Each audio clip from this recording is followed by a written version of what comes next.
BJP के पास 2/3 बहुमत, ये दो बड़े बिल होंगे पास, एनडीए झुकी। क्या देश की राजनीति एक बहुत बड़े मोड़ पर आकर खड़ी हो चुकी है?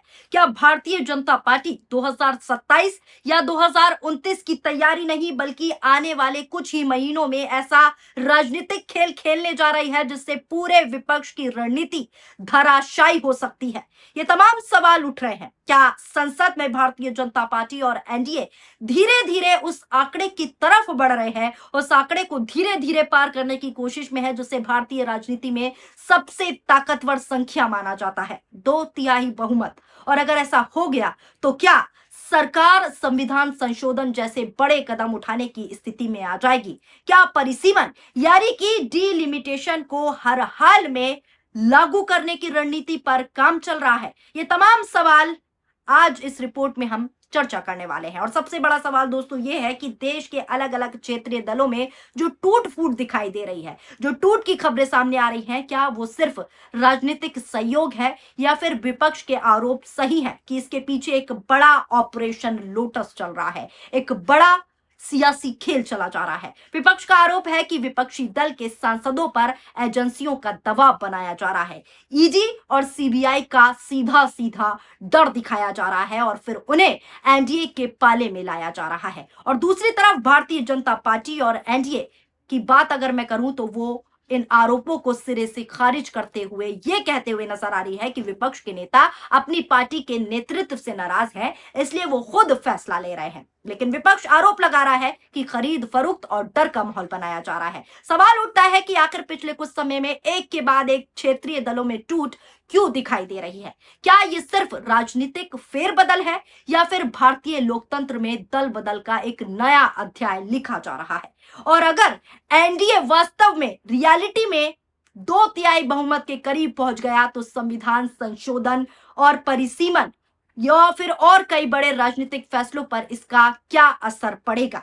इस खबर में आज इस बात पर भी चर्चा करेंगे। आज इस रिपोर्ट में दोस्तों हम एक एक करके आपको समझाएंगे पूरे सिलसिलेवार तरीके से, पूरे विस्तार से कि 2/3 बहुमत का गणित आखिर है क्या, दल बदल कानून क्या कहता है, क्षेत्रीय दल में टूट कैसे हो रही है और विपक्ष बीजेपी पर कौन कौन से बड़े आरोप लगा रहा है, और आखिर आने वाले समय में भारतीय राजनीति किस दिशा में जा सकती है। सबसे पहले दोस्तों आपको कुछ हेडलाइंस पर नजर डालनी होगी। सबसे पहले हेडलाइन देखिए, क्या है परिसीमन विधेयक जिसके लिए मोदी सरकार लगा रही है 2/3 बहुमत का जुगाड़। अब अगला हेडलाइन देखिए जो मैं आपकी स्क्रीन पर आपको दिखा रही हूं। अगला हेडलाइन है पॉलिटिक्स, मॉनसून सत्र में फिर संविधान संशोधन बिल लाएगी सरकार, परिसीमन हर हाल में लागू करने की रणनीति। अगला हेडलाइन देखिए, लोकतंत्र में सांसदों के दल बदल का नया खेल, 2/3 बहुमत के लिए चल रहा ऑपरेशन लोटस, यानी ऑपरेशन लोटस बीजेपी के द्वारा चलाया जा रहा है। रिपोर्ट देखिए, भारत की राजनीति में इन दिनों विपक्षी खेमे में टूट की चर्चाएं तेज है। लगातार मैं आपको टूट की खबरें दिखा रही हूं। ममता बनर्जी की टीएमसी बुरी तरह बिखर चुकी है। इसके अलावा उद्धव ठाकरे की पार्टी में भी पूरी तरीके से बगावत हो चुकी है। इन दोनों सियासी घटनाओं के बाद लोकसभा सीटों की संख्या को लेकर एक बार फिर जो है सरगर्मियां और पूरी तरीके से सुर्खियां तेज हो गई हैं। इसका सबसे बड़ा कारण है परिसीमन विधेयक। केंद्र की नरेंद्र मोदी सरकार इसे बेहद महत्वपूर्ण और दूरगामी प्रभाव वाले विधेयक को पारित करने के लिए संसद में 2/3 बहुमत का गणित साधने में पूरी तरीके से कोशिश में है, पूरी तरीके से जुटी हुई है। लेकिन वहीं अगर विपक्षों की बात करूं तो विपक्षी दलों में मची है उथल पुथल, और विपक्ष के दलों में इतनी उथल पुथल मची है कि चर्चा और तेज हो गई है। अब जानते हैं कि क्या है परिसीमन विधेयक और क्यों इस पर विवाद होता है। परिसीमन का मतलब है जनसंख्या के आधार पर लोकसभा और विधानसभा सीटों की संख्या और साथ ही साथ सीमाओं का पुनर्निर्धारण। विपक्षी दलों का एक वर्ग आशंका साफ तौर पर यह जता रहा है कि भविष्य में होने वाला परिसीमन देश की राजनीतिक तस्वीर को बदल सकता है। वहीं सरकार क्या कह रही है वो भी बता देती हूं। इस पर सरकार का कहना है कि परिसीमन संवैधानिक प्रक्रिया है और समय आने पर कानून के अनुसार किया जाएगा। परिसीमन का सीधा अर्थ है देश में जनसंख्या के बदलावों के आधार पर लोकसभा और इसी के साथ साथ विधानसभा निर्वाचन क्षेत्रों की सीमाओं को दोबारा तय करना। यह सरकार का तर्क है। भारतीय संविधान के अनुसार हर जनगणना के बाद सीटों का पुनर्गठन होना चाहिए। लेकिन आपको बता दूं, रिपोर्ट के मुताबिक जानकारी के मुताबिक दक्षिण राज्यों के विरोध के बाद 1976 में 42वें संशोधन द्वारा इस पर रोक लगा दी गई थी, जिसके बाद में 2026 तक के लिए बढ़ा दिया गया था। मोदी सरकार का प्रस्ताव इस बिल के जरिए लोकसभा की कुल सीटों की संख्या को मौजूद 543 से 550 यानी कि 543 से 550 से बढ़कर लगभग 850 करने का है। सरकार का तर्क यह है कि देश की आबादी 1971 के बाद से बहुत बढ़ चुकी है। एक एक सांसद 40 से 50 लाख मतदाताओं का प्रतिनिधित्व कर रहा है, जिससे विकास कार्यों में बाधा आती है और विकास नहीं हो पाता। वहीं अगर बात करूं दक्षिण राज्यों की, दक्षिण राज्य जैसे कि तमिलनाडु, केरल, इन सब का मानना है कि उन्होंने जनसंख्या नियंत्रण के उपाय को कड़ाई से लागू किया, जबकि उत्तर भारत के राज्य जैसे कि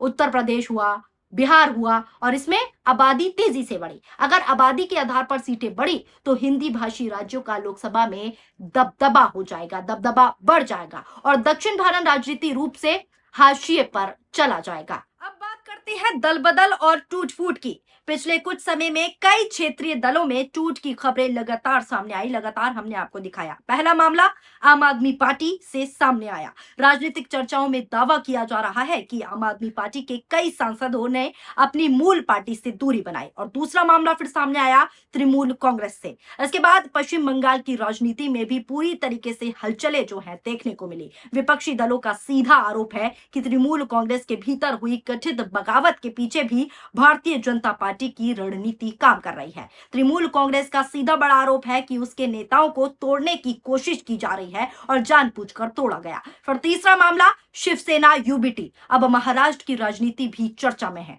साफ तौर पर बताया जा रहा है कि उद्धव ठाकरे गुट के कुछ सांसद अलग रास्ता अपनाने की पूरी तरीके से तैयारी में है और एकनाथ शिंदे खेमे में जा सकते हैं। उद्धव ठाकरे गुट का आरोप है कि उनकी पार्टी को लगातार कमजोर करने की कोशिश की जा रही है। खरीद फरोख्त का मामला भी निकलकर यहां पर सामने आया। अब यहां सबसे बड़ा राजनीतिक आरोप जो सामने आता है वो यही है कि दबाव बनाया जा रहा है और पार्टी में जानबूझकर टूट की जा रही है। कांग्रेस, तृणमूल कांग्रेस, आम आदमी पार्टी, शिवसेना यूबीटी समेत कई विपक्षी दल लगातार आरोप लगाते रहे हैं कि Bharatiya Janata party operation lotus चला रही है। उनका कहना है कि विपक्षी नेताओं को ईडी, सीबीआई और अन्य जांच एजेंसियों का डर दिखाकर, खौफ दिखाकर, दबाकर एनडीए में शामिल कराया जाता है। हालांकि आपको बता दूं, भारतीय जनता पार्टी बार बार इन आरोपों को राजनीति से प्रेरित बताते हुए खारिज करती है और कहती है कि विपक्ष अपनी अंदरूनी कमजोरी का ठीकरा भारतीय जनता पार्टी पर फोड़ता है। अब दोस्तों सवाल यह है कि अगर सांसद पार्टी छोड़ रहा है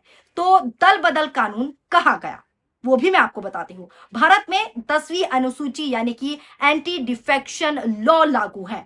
अगर कोई सांसद या विधायक अपनी पार्टी छोड़ देता है, छोड़ के चला जाता है, रास्ता दूसरा चुन लेता है, तो उसकी सदस्यता जा सकती है। लेकिन यदि किसी दल के कम से कम 2/3 सांसद या विधायक एक साथ अलग होकर किसी अन्य दल में विलय करते हैं, दूसरा रास्ता चुनते हैं, तो उन्हें दल बदल कानून से छूट मिल सकती है। और विपक्ष का कहना है कि बीजेपी यही करवा रही है। यही वजह है कि राजनीतिक एक्सपर्ट अक्सर 2/3 संख्या को बेहद महत्वपूर्ण जो है मान रहे हैं। तो कुल मिलाकर जो है दोस्तों तस्वीरें यह है कि एक तरफ संविधान संशोधन और परिसीमन को लेकर राजनीतिक बहस जो है तेज हो रही है और दूसरी तरफ क्षेत्रीय दलों में टूट फूट की खबरें भी चर्चा का विषय बने हुई हैं। टूट फूट की खबरें लगातार सामने आ रही हैं। विपक्ष से लोकतंत्र पर हमला और ऑपरेशन लोटस बता रहा है, जबकि भारतीय जनता पार्टी ये साफ कहती है कि ये विपक्ष की अंदरूनी कमजोरी और साथ ही साथ नेतृत्व संकट का परिणाम है। लेकिन आरोप विपक्ष का सीधा है कि टूट की जा रही है। अब आने वाले मॉनसून सत्र और उसके बाद की राजनीति में यह देखना बेहद दिलचस्प होगा कि क्या एनडीए वास्तव में 2/3 बहुमत के और करीब पहुंचता है और क्या इससे देश की राजनीतिक दिशा पर असर बड़ा पड़ता है। लेकिन इस पूरी कहानी का दूसरा पहलू भी है दोस्तों। दूसरा पहलू क्या है वो भी मैं आपको बता देती हूं। अगर ये टूट फूट आगे बढ़ती है, ऐसी ही चर्चाएं चलती हैं, तो बीजेपी की ताकत बढ़ सकती है, लेकिन बागी सांसदों और बीजेपी दोनों की मुश्किलें भी बढ़ सकती हैं। कैसे?